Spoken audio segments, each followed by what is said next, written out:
안녕하세요. 하루 필수 말씀 충전 하필 큐티 조종환입니다. 오늘 함께 나눌 하나님 말씀은 마태복음 6장 16절에서 34절까지 말씀입니다. 너희는 금식할 때에 위선자들과 같이 슬픈 기색을 띠지 말아라. 우리가 이제 어제 함께 살펴본 것처럼 이 외식하는 경건에 대해서 예수님께서 지적하시면서 외식하는 경건을 벗어나서, 그러니까 자기의 의를 드러내기 위한 경건이 아니라 오로지 하나님의 의를 드러내기 위한 경건이어야 된다는 것을 읽고 있는 겁니다. 이 하나님의 의를 드러내기 위한 이런 참된 경건의 모습을 우리가 어제는 이제 공동체와 관련해서 함께 나눴었는데요. 오늘은 이제 이 하나님의 의가 어떤 식으로 이제 새롭게 예수님께서 가르치고 계시는지 우리가 살펴보려고 합니다. 그들은 금식하는 것을 남에게 보이려고 얼굴을 흉하게 한다. 내가 진정으로 너희에게 말한다. 그들은 자기네 상을 이미 받았다라고 이야기하고 계세요. 이제 오늘은 여기에 좀 초점을 더 보려고 합니다. 그들은 이 상을, 이 땅에서 정산을 이제 다 받은 겁니다.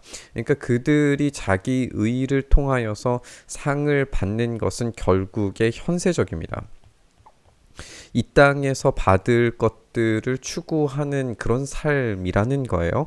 그렇기 때문에 예수님께서는 너는 금식할 때에 머리에 기름을 바르고 낯을 씻어라 라고 그렇게 말씀하시면서, 금식하는 것을 사람들에게 드러내지 말고 보이지 않게 숨어 계시는 내 아버지께서 보시게 해라. 그리하면 남모르게 숨어서 보시는 내 아버지께서 너에게 갚아주실 것이다 라고 이야기하면서, 이 하나님의 갚아주심, 이것이 이제 강조되는 것을 우리가 보게 됩니다. 이것이 오늘의 이제 나누어야 할 핵심인 것 같아요. 하나님께서 우리에게 갚아주시는 것은 우리의 생각 이상의 것들입니다. 그렇기 때문에 우리는 지금 당장에 우리의 눈앞에서 갚아지지 않는 것 때문에, 보상받지 못하는 것 때문에 안절부절하지만, 사실 하나님께서 갚아주실 것은 우리의 생각 이상의 것들이라는 것을 우리는 믿음으로 고백할 수 있어야 됩니다. 그렇지 않다면 우리의 눈이 머물러 있는 곳에 우리가 사랑하는 것이 있게 되고, 우리가 사랑하는 것이 이 땅의 것이 되는 순간에 하나님 사랑으로부터 멀어진다는 것을 우리는 지적할 수밖에 없습니다.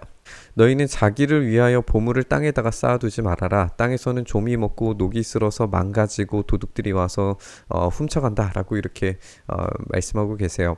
물론 이제 이 보물들이 좀이 먹고 녹이 슬어서 망가지는 것, 이것이 뭐 얼마나 되겠습니까? 특히나 이제 금 같은 경우에는 변하지 않는 특성 때문에 이제 희소성을 더 가지게 되는 건데, 여기에서는 이제 변하는 것으로 예수님께서 말씀하고 계세요. 그러니까 우리가 봤을 때에는 영원성을 가지고 있는 것들도 결국 영원하지 않다는 것을 우리는 생각을 해야 합니다. 예수님의 시각에서, 하나님의 그 영원하신 시각에서 이 세상의 것들은 늘 언제나 영원하지 않은 것들입니다.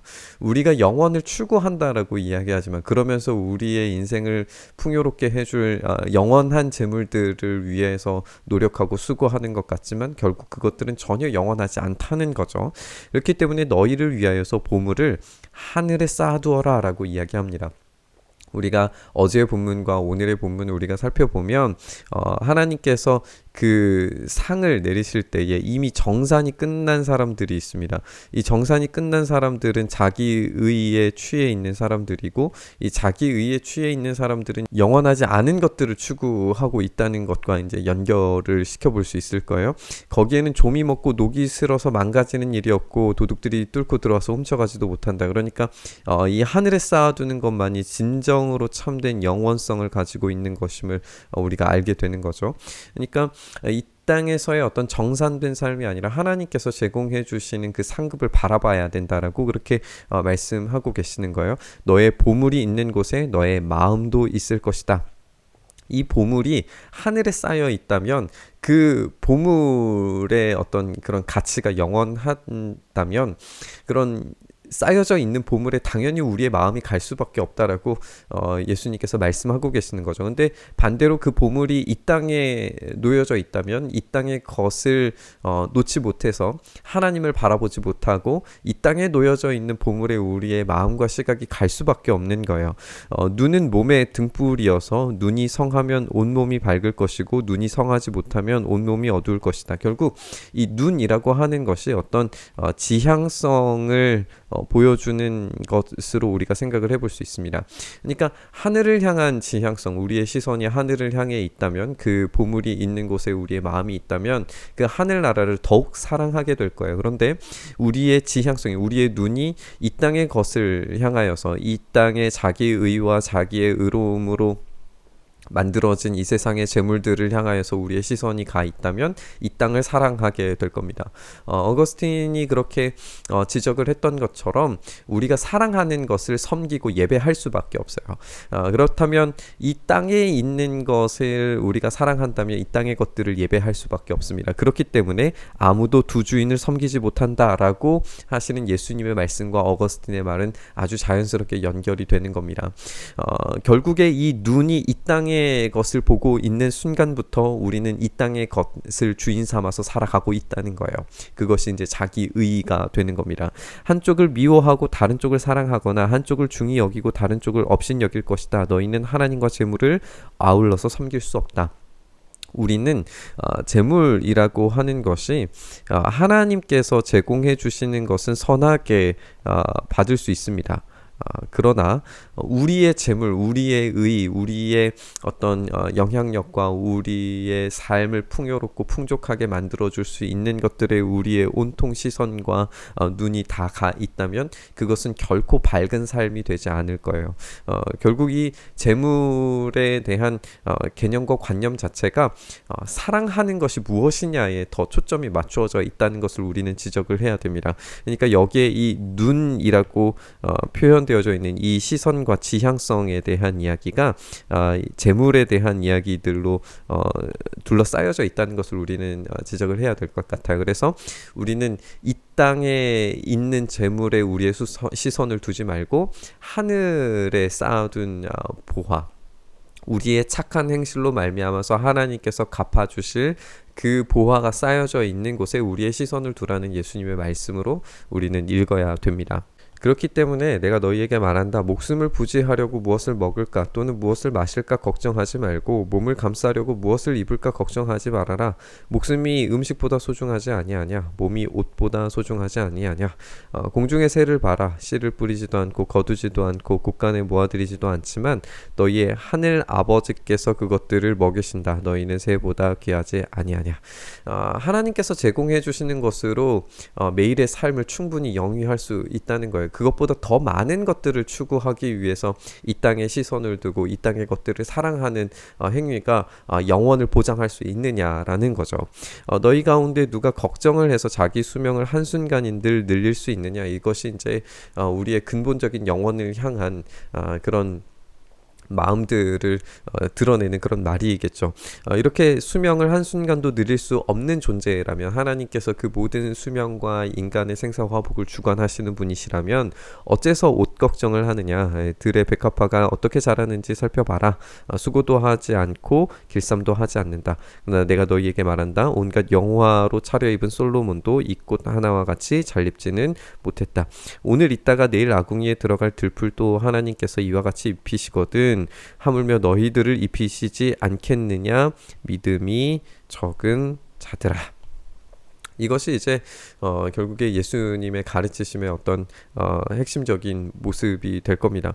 우리가 이제 살펴보게 되는 것처럼 여기에 이제 이 새에 대한 비유와 그리고 백합화에 대한 비유가 이제 두 가지의 비유가 나오는데, 이렇게 하나님께서 이것들을 먹이시고 입히시고 책임지신다면 하나님께서 우리를 책임지시고 먹이시고 입히시는 것은 당연하다는 거예요.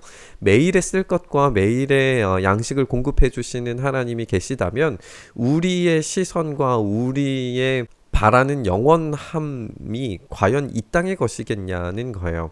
하나님께서 제공해 주시는 것이 이 모든 것을 채우고도 남는다면 하나님께 우리의 시선과 지향성을 두는 것이 옳다라는 거죠. 그렇기 때문에 무엇을 먹을까, 무엇을 마실까, 무엇을 입을까 하고 걱정하지 말아라. 이 모든 것은 모두 이방 사람들이 구하는 것이고 너희 하늘 아버지께서는 이 모든 것이 너희에게 필요하다는 것을 아신다. 우리가 이제 기도에 대해서 나눴을 때에도 하나님께서 이미 필요와 쓸 것들에 대해서 아신다라고 그렇게 말씀하셨어요. 그러니까 이 기도조차도 골방에 들어가서 하나님과의 친밀한 교제로 나누어져야 된다는 것을 우리가 지적을 했는데, 그러니까 이런 우리의 이 땅의 것을 위한 시선과 그런 지향성이 얼마나 우리의 믿음 없음을 드러내 보이는 그런 것들이냐는 거죠. 너희는 먼저 하나님 나라와 하나님의 의를 구해라. 여기가 이제 이 포인트가 될 겁니다. 우리는 지금 더 나은 의라고 하는 주제를 가지고 예수님께서 말씀하고 계시는 것을 쭉 읽어오고 있는 중이에요. 그러니까 이 바리새인들과 율법학자들보다 더 나은 의가 너희들에게 없다면 하나님의 상급이 그들에게 제공되지 않을 거예요. 참된 제자는 그 더 나은 의를 추구하면서 살아가야 해요. 그렇다면 그 더 나은 의의 정체는 무엇이냐? 여기에서 등장하는 것이 하나님의 의입니다. 바리새인들과 율법학자들은 늘 언제나 자기 의와 이 땅에서의 만족을 줄 수 있는 재물들의 온통 이제 눈이 시선이 가 있고 지향성이 거기에 가 있는데, 지금 예수님께서 가르치시는 건 뭐냐면 더 나은 의는 우리의 의가 절대로 될 수가 없고 오로지 하나님의 의가 만족되고 충만하게 되는 것을 추구해야 되는 거예요. 그렇다면 이 하나님의 의가 충만하게 충족되었을 때에 이 모든 것이 너희에게 더하여진다라고 그렇게 말씀하시는 겁니다. 그렇기 때문에 내일 일을 걱정하지 말아라. 걱정은 내일이 맡아서 할 것이다. 한날의 괴로움은 그날에 겪는 것으로 족하다. 이 말씀은 이제 우리의 영원성을 추구하는 인간의 본질적인 그런 마음들은 우리가 내일 일들을 끊임없이 걱정하면서 이 땅의 것들이 채워지지 못하고 공급되지 않으면 어떻게 할까 늘 언제나 불안한 삶을 살게 되는데, 하나님의 영원하신 시각 안에서는 늘 언제나 우리에게 쓸 것과 먹을 것과 필요들을 제공해 주신다는 거예요. 그것이 이 땅에서 경험되지 못한다고 하더라도, 심지어는 우리가 이 땅에서 정말 굶주리며 배고프며 슬피 울며 그렇게 가난한 모습으로 우리가 살아간다고 할지라도, 우리가 팔복에서 나눴던 것처럼 결국 궁극적으로 하나님의 의가 완성되는 하나님 나라에서는 그 모든 우리의 삶의 모양 자체가 상급으로 되돌아온다는 겁니다. 이것을 우리가 이제 바라보면서 더 나은 의는 우리의 의가 될 수 없고 하나님의 의만이 이루어져야 되며, 이 하나님의 의가 완전히 충족되었을 때에, 하나님 나라가 임했을 때에 우리의 모든 제자로서의 삶은 상급으로 더욱 풍요로움으로 풍성함으로 우리에게 제공해 주신다라는 거예요. 우리는 어제 본문과 연결해서 자기 의를 위한 경건의 행동들과 이 땅의 것을 추구하는 삶의 한계를 살펴봤습니다. 결국에는 예수님께서 제자로 부르시는 자들의 삶의 양식은 하나님 나라와 그의 의가 충만하게 채워지는 것을 바라보는 삶이어야 합니다. 그리고 그분의 의가 채워지는 것이 바로 자신이 받을 상급이고 유업이 된다는 것을 깨닫고 온전히 헌신하는 자들이야말로 참된 제자라고 우리가 생각을 해볼 수 있겠죠. 그 미래를 바라볼 수 있다면 내일에 대한 걱정과 고통으로부터 해방될 수 있습니다. 하나님께서 책임져 주실 것을 전적으로 믿고 인정하기 때문에 그런 거죠. 여전히 이 땅에서의 삶은 내 것을 소유하는 것이 최고의 가치고 의가 될 것입니다. 그러나 하나님의 의는 이 땅에서 충족되는 것이 아니라 영원함에서 채워지고 충족되는 것이라는 사실을 우리는 잊어서는 안 됩니다. 하나님의 의는 만물을 구속하시고 완전히 새롭게 하시는 데까지 멈추지 않으실 겁니다. 그렇기 때문에 우리는 이 더 나은 의의가 우리의 의의가 절대로 될 수가 없고 오로지 하나님의 의의가 완성되기를 기다리면서 그 의의가 우리 안에서 반사되는 삶을 살며 몸부림치는 그런 제자도의 삶을 살아야 합니다. 오늘도 이 하나님의 완성된 의의가 온 우주를 새롭게 하시기를 바라보면서 그 영원한 하나님 나라가 이 땅 가운데 속히 오기를 우리가 기다리고 바라고 기도하면서 오늘 우리의 일용한 양식과 또 쓸 것과 필요를 채우시는 주님께서 우리에게 더 나은 것들을 공급해 주실 것을 우리가 기대하면서 우리가 이 말씀 묵상하며 우리의 시선과 지향이 더 나은 영원한 것들을 향하여서 본질적인 것들을 향하여서 하나님의 의, 그 충만하신 의, 결국에는 완성된 그 십자가의 영광에까지 우리가 다다를 수 있게 해달라고 이렇게 기도하시면서 묵상 자리로 나아갔으면 좋겠습니다. 주님, 그 하나님 나라가 속히 이 땅 가운데 이루어지기를 소망합니다. 우리는 믿음이 없습니다. 그래서 늘 언제나 우리의 시선은 이 땅의 것에 묶여 있습니다. 주님, 우리를 불쌍히 여기시고 긍휼히 여기셔서 우리가 이 한계의 시선을 뛰어넘어 영원을 사모하고 바라볼 수 있게 하시고 그 가운데서 공급하시는 주님의 놀라운 능력을 온전히 의지하는 우리의 삶 되게 하여 주시옵소서. 이렇게 우리의 삶을 붙들어 주시고 은혜 더하여 주시기를 간절히 소망하며 우리 주님 예수님 이름으로 기도드리옵나이다. 아멘.